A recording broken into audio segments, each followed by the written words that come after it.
नमस्कार साथियों, तो आप सभी का स्वागत है फिर से वीडियो में। तो आज हम मैथ का एनालिसिस कराने वाले हैं, जो हमारा 23 अगस्त को आज एग्ज़ाम जो हुआ है फर्स्ट शिफ्ट का, उसी के सारे क्वेश्चंस आज हम आपके लिए लेकर आए हैं। देखिए, आज की जितने भी हमारे क्वेश्चन हैं, ये सभी हमारे आज के हुए क्वेश्चन हैं।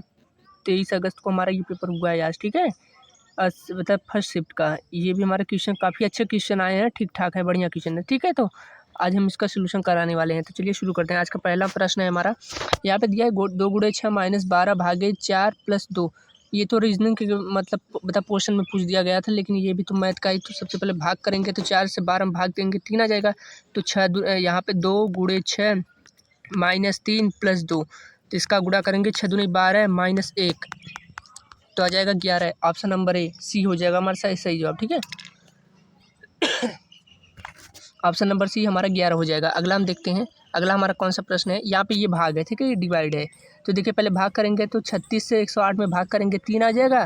गुणे यहाँ पे 1/4 तो 1/4 लिख देंगे, प्लस यहाँ पे 2/5 है, यहाँ पे गुणे 1/4 है तो गुणा हो जाएगा, तो कितना आ जाएगा 2/20 आ जाएगा। फिर यहाँ पे इसका गुणा करेंगे तो 3 एकम 3 यानी 3/4 प्लस 2/20, 2/20 का मतलब काट देंगे तो 1/10 आ जाएगा।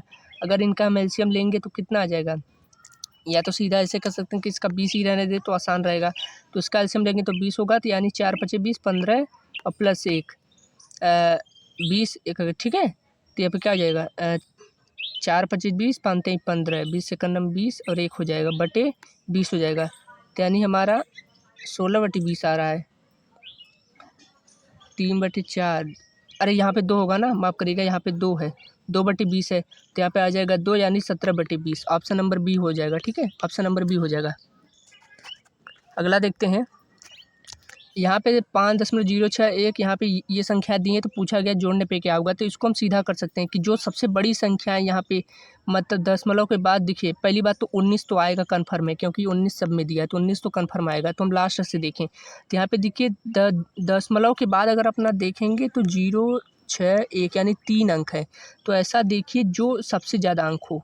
तो देखिए इसमें 3 अंक है दशमलव के बाद, इसमें 2 अंक है, इसमें 4 अंक है, इसमें 1 अंक, इसमें 1 अंक, इसमें कोई भी नहीं, ठीक है। तो यहाँ पे 4 अंक हैं, यानी जो 4 जुड़ेगा तो यहाँ पे 0 यहाँ पे भी होगा, 9, 8, 0 यहाँ पे डबल 0 हो जाएगा, अगर ऐसे करना चाहें।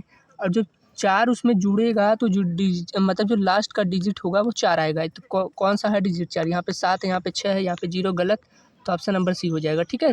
दशमलव, क्योंकि यहाँ पे शुरुआत में तो 19 दिया है, तो 19 को चेक ही नहीं करना पड़ेगा, क्योंकि 19 तो सेम में है सब में।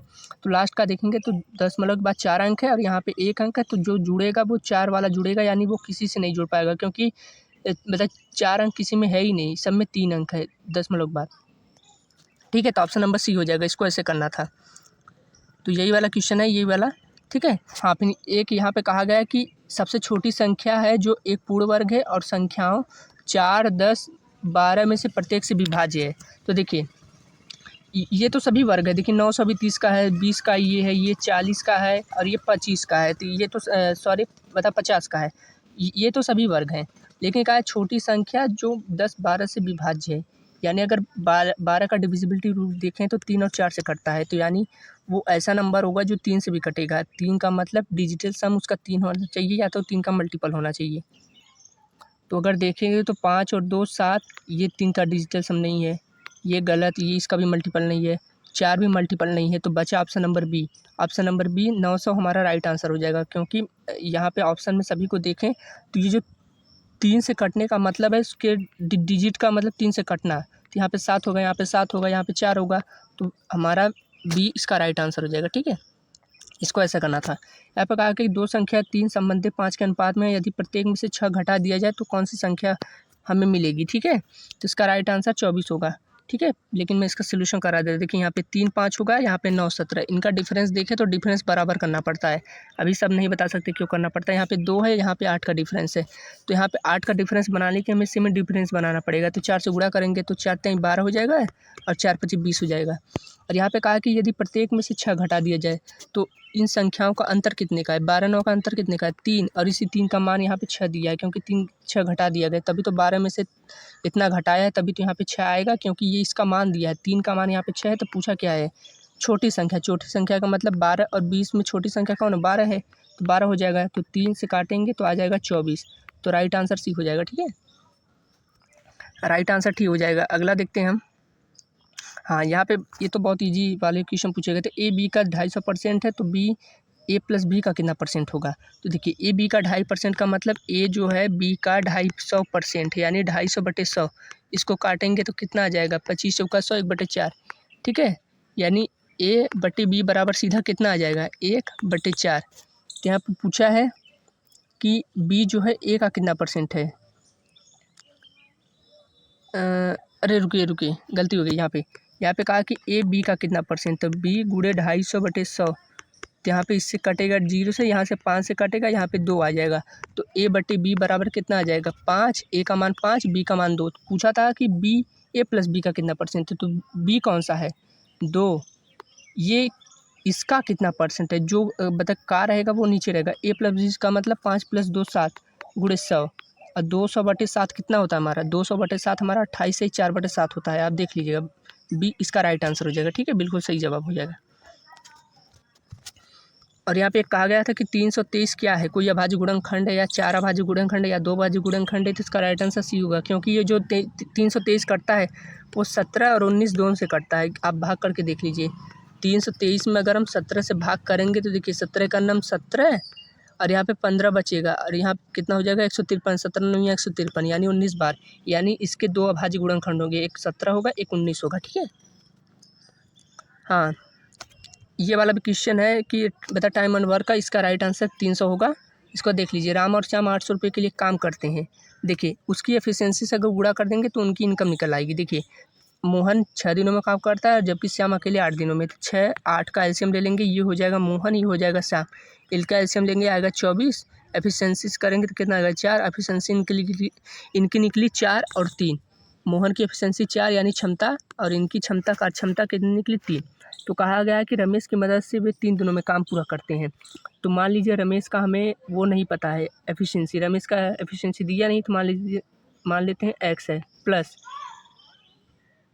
वे इसे 3 दिनों में पूरा करते हैं, यानी इनकी एफिशिएंसी यानी तीनों मिलके 4 और 3 7 इनकी एफिशिएंसी होगी। लेकिन ये किसकी एफिशिएंसी है, ये रमेश की एफिशिएंसी है। ये मोहन और श्याम दोनों की है। गुणे, तो दिन से गुणा करने के कितने दिन, 3 दिन, बराबर कितना हो जाएगा, कितना टोटल वर्क है, 24 दिन। तो करेंगे 3 8 24 8, तो x + 7 बराबर 8 आ जाएगा। तो x बराबर उधर 7 जाएगा तो 1 आ जाएगा, यानी x की एफिशिएंसी 1 आ जाएगी। x की एफिशिएंसी 1 आ जाएगी, यानी रमेश की जो क्षमता है वो 1 है। तो यहाँ पे कहा गया कि श्याम का हिस्सा क्या होगा, तो जो 800 रुपये बटेंगे वो तीनों में नहीं बटेंगे। यहाँ पे लिखा है ना, मोहन और श्याम 800 रुपये के लिए काम करते हैं, ये तो रमेश बाद में आया है। यानी एफिशिएंसी मोहन की 4 थी और इसकी 3, तो जो जुड़ेंगे तो कितना हो जाएगा, सॉरी के लिए काम करते हैं, फिर उसमें वो अभी आ जाएगा ना, सॉरी रमेश भी आ जाएगा। तो यानी 1 आया, 4 7 1 8 गुणे किसकी पूछी है, श्याम की एफिशिएंसी। श्याम की एफिशिएंसी से करेंगे तो उसका इनकम निकल आएगा, यानी 3 का गुणा करेंगे 100 बार, 100 में 3 का गुणा करेंगे 300। Option number B. ठीक है, ऑप्शन नंबर 20 प्रश्न का सही जवाब हो जाएगा। अगला देखते हैं यहाँ पे। हाँ, इसमें पूछा गया कि बता कितने पद हैं, 15 20, ये तो पूछा गया एपी का क्वेश्चन है। ठीक है, एपी का क्वेश्चन पूछा गया था हमसे बढ़िया, अर्थमेटिक प्रोग्रेशन का, समांतर श्रेणी। 15 20 25 और 135 लास्ट पद है, तो कितने पद हैं। तो इसका जो सूत्र होता है TN बराबर A + n - 1 × D। ठीक है, तो 135 लास्ट है, यानी ये लास्ट वाली संख्या 135। इसको ऐसे भी कह सकते हैं, L बराबर A + n - 1 × D। L भी कहते हैं TN को, यानी लास्ट पद, अंतिम पद है। ठीक है, A का मान है 15 प्लस n का मान हमें मालूम करना है, और D का मान यानी उनका सर्वांतर यानी डिफरेंस, 15 20 का डिफरेंस, इसका भी डिफरेंस देखिए सब 5 का है, तो 5 हो जाएगा। तो 135 इधर है, तो बता 15 इधर आएगा तो कितना घटेगा, 120 आ जाएगा, बराबर वहाँ पे 5n - 5, इसको जोड़ेंगे तो 125 हो जाएगा, और 125 में 5n है, तो 5n बराबर कितना हो जाएगा, 125/5, यानी कितना हो जाएगा, 5 दूनी 10, 5 5 25। ऑप्शन नंबर सी हो जाएगा। ठीक है, ऑप्शन नंबर सी इस प्रश्न का सही जवाब हो जाएगा। अगला देखते हैं, डिस्टेंस का है। देखिए एक साइकिल चालक 900 मीटर की दूरी 2 मिनट इतना सेकंड में तय करता है, तो साइकिल चालक की किलोमीटर प्रति घंटा में स्पीड मापना है। तो स्पीड इक्वल टू क्या होता है, डिस्टेंस अपॉन टाइम। तो डिस्टेंस कितना है इसका, पहले यहाँ पे डिस्टेंस लिखेंगे कितना, 900 मीटर।